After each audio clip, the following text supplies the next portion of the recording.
नमस्कार, आप देख रहे हैं न्यूज 21। आपके साथ में ऋतिका पांडे। आज सुबह जब सुखदेव सिंह गोगामेड़ी की धर्मपत्नी शीला शेखावत हैदराबाद से राजपूत समाज के एक कार्यक्रम से लौटी तो उन्हें आने से पहले कुछ अज्ञात हमलावरों ने गोगामेड़ी समाधि स्थल पर हवाई फायरिंग करी और वहां से फरार हो गए। हालांकि पुलिस प्रशासन ने मुस्तैदी दिखाते हुए कार्रवाई शुरू कर दी है। सीसीटीवी फुटेज खंगाली जा रही है। साथ ही न्यूज 21 के खास बातचीत में शीला शेखावत ने कहा है कि कुछ लोगों की मंशा है कि हम समाज सेवा और राष्ट्रीय राजपूत करनी सेवा का कार्य बंद कर दे, लेकिन ऐसा मुमकिन नहीं है। जब तक जिंदा है पीड़ितों की आवाज बनकर लड़ते रहेंगे। और क्या कुछ कहा शीला शेखावत ने, आइए आपको सुनाते हैं।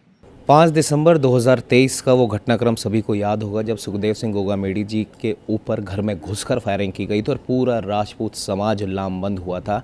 हालांकि उन हत्यारों को पकड़ लिया गया लेकिन अंजाम तक उन्हें नहीं पहुंचाया। और कल की हम आपको घटना बताएं, गोगामेड़ी जी के समाधि स्थल पर भी हवाई फायरिंग की गई है। आज सुबह, माफ़ कीजिएगा, आज हवाई फायरिंग की गई है। शीला शेखावत जी हमारे साथ यहाँ पर मौजूद है। हालांकि गनीमत ये रही कि शीला जी खुद वहाँ पर मौजूद नहीं थी। वो हैदराबाद गई हुई थी किसी कार्यक्रम में और हो सकता था अगर वो वहाँ पर होती तो उनको भी कुछ हानि पहुँच सकती थी। हालांकि कौन वो हमलावर है उसका पता नहीं पड़ा है। हमारे साथ शीला शेखावत जी मौजूद हैं, उन्हीं से जानेंगे क्या पूरा मामला है। शीला जी, जैसा कि चर्चा हुई कि आप वहाँ उस समय मौजूद नहीं थे, आप हैदराबाद से आए थे, लेकिन ये कौन हमलावर हैं और क्यों बार बार इस प्रकार की चेष्टा की जा रही है? हालांकि सरकार प्रशासन तमाम वादे दावे करते हैं सुरक्षा के, महिला सुरक्षा के, लेकिन फिर भी इस प्रकार की घटना गाहे बेगाहे सुनी जाती है। और आप लोगों के परिवार पर इस प्रकार के न जाने कितने हमले हो चुके हैं, धमकियाँ कितनी बार मिल चुके हैं, उसके बाद भी इस प्रकार की घटना की पुनरावृत्ति होती है। क्या कहेंगे इस पर?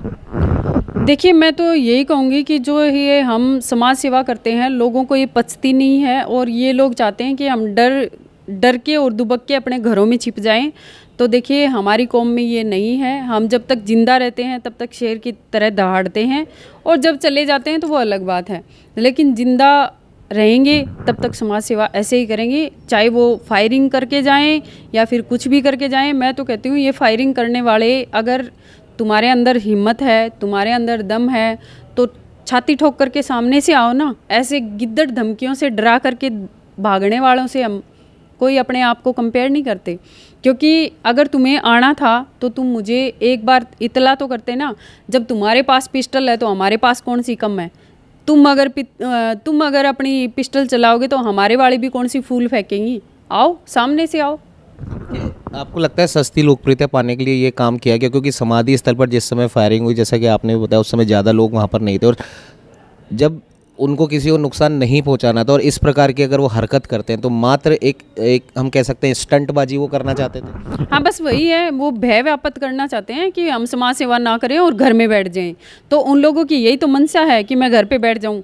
क्योंकि जब महिला बाहर निकलती है और कुछ करना सीखती है ना, तो लोगों को पछता नहीं है। क्योंकि महिला को ये लोग समझते हैं पैरों की जूती, जो आज के टाइम नहीं है।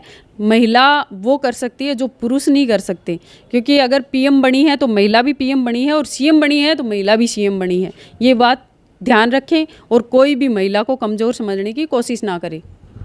समाज के लोगों ने एक अल्टीमेटम सा दिया है कि जिन लोगों ने भी ये फायरिंग करी, अगर उन्हें जल्द नहीं पकड़ा गया तो एक बड़ा आंदोलन की ओर रुख कर सकते हैं। आपका क्या रुख है इसमें? देखिए, मैं यही तो कह रही हूँ कि मेरे समाज में जो हमारे मददगार हैं, पहले सुखदेव सिंह जी गोगामेड़ी के साथ जितने भी भाई थे, जितनी भी बहनें थी, वो सब एक्टिव थे।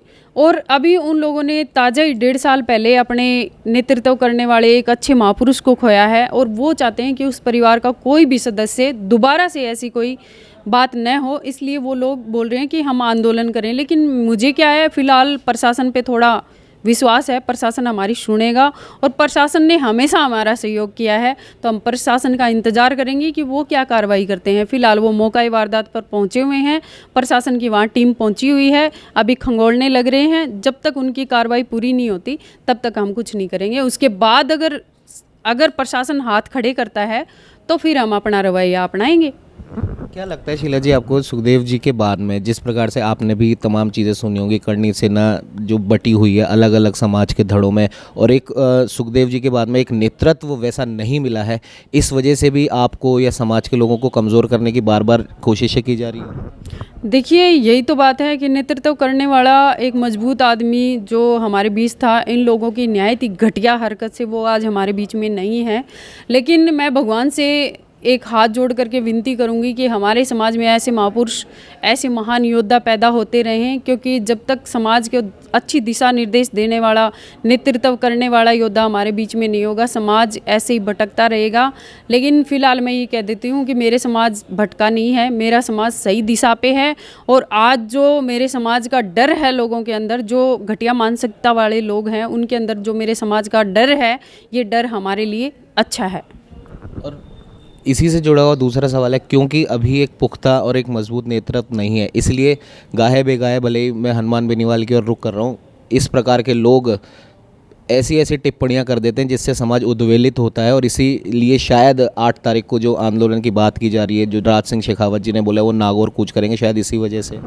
देखिए, पहली बात तो मैं ये बता दूं कि जो ये अनगरल बयान देते हैं, तो ये अभी फ़िलहाल तो देखिए मीडिया के भाई मेरे पास आए हुए हैं, मैं इनसे हाथ जोड़ के विनती करूंगी कि आप ऐसे अनगरल बयानों को इनके वायरल मत किया कीजिए, क्योंकि ये लोग वायरल होने के लिए आपके सामने ऐसी गलत टिप्पणियां करते हैं कि इनको सस्ती पॉपुलैरिटी मिलती रहे और ये लोग चमकते रहें। क्योंकि जब इन लोगों को अपने घर में ही इनके घर के लोग नहीं पूछते हैं, वहाँ जा कर के अगर इनको वायरल कर दिया जाए तो इन लोगों की तो मनसा ही ये रहती है कि हम वायरल हो जाएं।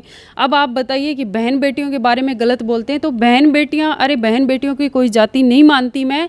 बहन बेटियां सबकी एक समान होती हैं, चाहे जाट की हो, राजपूत की हो, या ब्राह्मण की हो, या फिर मेघवाड़ की हो, किसी की भी हो, बहन बेटी रहेगी, उसकी कोई जाति नहीं है और वो हमारे लिए हमारी हैं। हालांकि आपके जितने भी आप लोगों ने आंदोलन करे या रैलियां करी, उसमें समाज के सभी लोगों के साथ साथ राज सिंह शेखावत जी को भी हमने देखा है, लेकिन नागौर का ही एक धड़ा आपके ही समाज का कह रहा है शांति वहाँ की भंग ना हो, तो वो उस चीज़ के लिए मना कर रहा है। प्रशासन को इस प्रकार का कोई पत्र भी लिखा गया, इस बारे में आपका क्या कहना? देखिए, मैं तो यही कहूँगी कि देखिए, हम हमारे समाज के लिए लड़ते हैं। जहाँ अन्याय अत्याचार होता है, दबे कुचले लोगों पर, वहाँ पर हम हमारे समाज के लिए लड़ते हैं। और अगर हमारा समाज ही हमें आगे करके कहता है कि यहाँ पर ऐसा कुछ ना हो, तो फिर ये सोचने लायक है। थोड़ा हमारे जो वरिष्ठ जन हैं, जो हमारे परिवार के लोग हैं, उन लोगों को बैठना चाहिए और विचार विमर्श करना चाहिए कि हमें आगे क्या करना चाहिए। मेरी इसमें यही राय रहेगी कि पहले आप बैठिए, विचार विमर्श कीजिए, उसके बाद कोई अगला कदम उठाइए। एक मैसेज आप क्या देना चाहेंगी ऐसे सस्ती लोकप्रियता पाने वाले इन अज्ञात हमलावरों को? देखिए, पहली बात तो जो ये हमला करके भागते हैं भगोड़े, जो 10-10, 20-20 हज़ार में इनको ख़रीदा जाता है, टटपुटिए, मैं इन लोगों को यही कहूँगी कि कमा के खाओ, सुखी रहोगे, परिवार को सुखी रखो। तुम्हारा एक गलत कदम तुम्हारे परिवार को ले बैठता है। तुम कम से कम जा कर के एक जेल में देखना कि जो अपराध करके चले जाते हैं उनका परिवार कैसे रोता है, ठीक है? बाद में तुम अपराध की तरफ अग्रसर हो। अरे अगर तुम्हें कमाना ही है तो जा कर के कमाई करो ना, जा कर के मजदूरी करो, किसी के पास रह कर के उसका बॉडीगार्ड बनो, किसी की जान बचाओ, तब तुम्हें आशीर्वाद मिलेगा। ऐसे अगर चिंदी चोरी करोगे तो लात लगेगी और तुम्हें ठोका भी जाएगा। ये थे हमारे साथ शीला शेखावत जी, और जाहिर सी बात है इन्होंने हालांकि इनको प्रशासन पे पूरा विश्वास है और कह भी रहे हैं समाज को भी, इनको भी, और प्रशासन पूरी तरह पहले भी इनकी मदद करी है, आगे भी ज़रूर करेगा। और पुलिस प्रशासन वहां पर पहुंच भी चुका है, उन हमलावरों की तलाश भी की जा रही है। और शीला शेखावत जी का साफ तौर पर चेतावनी भरे लहजे में इस प्रकार के अज्ञात हमलावरों को जो सस्ती लोकप्रियता पाना चाहते हैं, उनको यही कहना है कि इस प्रकार के काम धंधे से किसी का भला नहीं होना, आपका परिवार उजड़ जाता है। अगर आपको कुछ बड़ा करना है तो किसी की जान लेकर नहीं, किसी की जान बचाकर भी आप कुछ बड़ा कर सकते हो। सहयोगी कैमरामैन अजय के साथ उमंग माथुर, न्यूज़ 21।